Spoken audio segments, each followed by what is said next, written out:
আসসালামু আলাইকুম রহমতুল্লাহি ওবারাকাতু। যে যেখান থেকে বসে আমার এই ছোট্ট ভিডিও দেখতেছেন সবার প্রতি রইল আমার সালাম ভালোবাসা।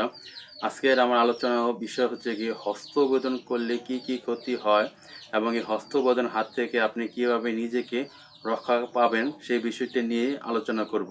দেখুন, আমরা অনেকেই জানি যে হস্তবেদন শরীরের জন্য খুবই ক্ষতিকারক, কিন্তু তারপর আমরা এই হস্তবেদন করে থাকি এবং এর হাত থেকে কিভাবে বাঁচা যায় সেটা হয়তোবা আমরা অনেকে জানি, আবার অনেকে জানি না।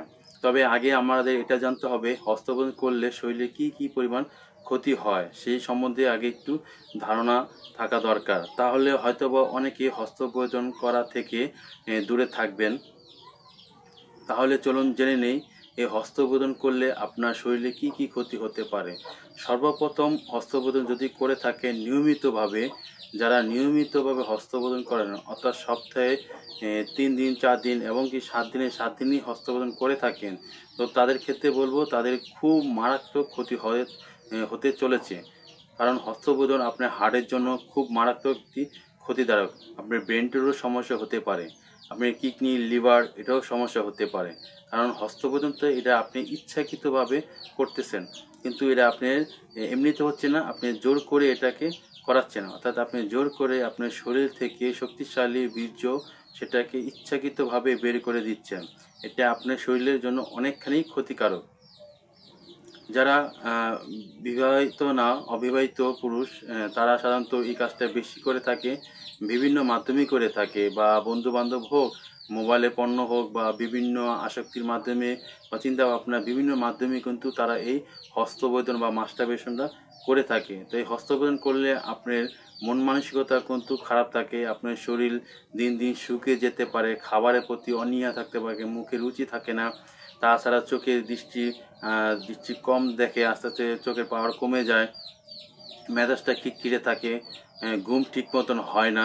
তো বিভিন্ন ধরনের সমস্যা হয় যদি আপনি এই নিয়মিতভাবে হস্তবেদনটা করে থাকেন। তো হস্তবেদন শরীরের জন্য অনেকটাই মারাত্মক ক্ষতি। তাছাড়া হস্তবেদন করলে আপনার লিঙ্গে যে রক্ত সার্কুলেশন লিঙ্গে যে রক্ত সার্কুলেশনটা এটাও কিন্তু বন্ধ হয়ে যায়।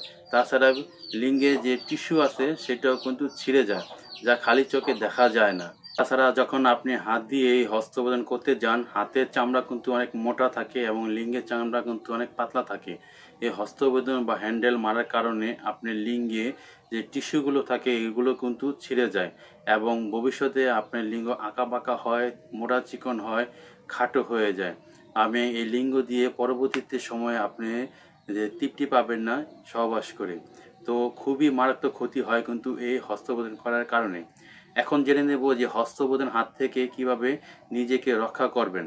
সর্বপ্রথম আপনাকে চিন্তা করতে হবে যে হস্তবেদন করলে যে ক্ষতিগুলো হয় সেই ক্ষতিগুলোর কারণ আপনার মাথায় অবশ্যই রাখতে হবে। যদি মাথায় রাখতে পারেন তাহলে আপনি অনেকখানি বেঁচে যাবেন। দ্বিতীয়ত, মোবাইলে যে আসক্ত আমরা, এই মোবাইলে খারাপ পণ্য দেখা থেকে নিজেকে বিরত রাখতে হবে, খারাপ চিন্তা ভাবনা থেকে দূরে থাকতে হবে, বা যেখানে খারাপ আলোচনা হয়, মেয়েদের খারাপ দৃষ্টিতে কিছু বিষয় নিয়ে আলোচনা হয়, সেই দিক থেকেও নিজেকে এড়িয়ে রাখতে হবে, সরিয়ে রাখতে হবে। তাহলেই কিন্তু আপনি এই হস্তবেদন হাত থেকে রক্ষা পাবেন। তাছাড়া রুমের ভিতরে কখনো একলা থাকবেন না। আপনার কাছে যদি অনেক সময় থাকে সেই ক্ষেত্রে রুমে কখনো একলা থাকবেন না, আপনি বাইরে থাকবেন, বাইরে আড্ডা মারতে যাবেন বা ঘুরতে যাবেন। অর্থাৎ আর রুমে যদিও থাকেন তাহলে বিভিন্ন ধরনের ফিজিক্যাল এক্সারসাইজ করবেন। আর ফিজিক্যাল এক্সারসাইজ করলে কি হয়, আপনি খুব ক্লান্ত হয়ে যাবেন, অল্পতেই ঘুম চলে আসবে। তো আপনি আজে বাজে কোনো কিছু করার আর তখন সময় থাকবে না। আবারও বলে দিচ্ছি যে হস্তবেদনের হাত থেকে বাঁচতে হলে আপনার নিজেকে নিজেই আগে কন্ট্রোল করতে হবে। তো সবাই ভালো থাকবেন, সুস্থ থাকবেন। আসসালামু আলাইকুম রহমতুল্লাহি ওয়া বারাকাতুহু।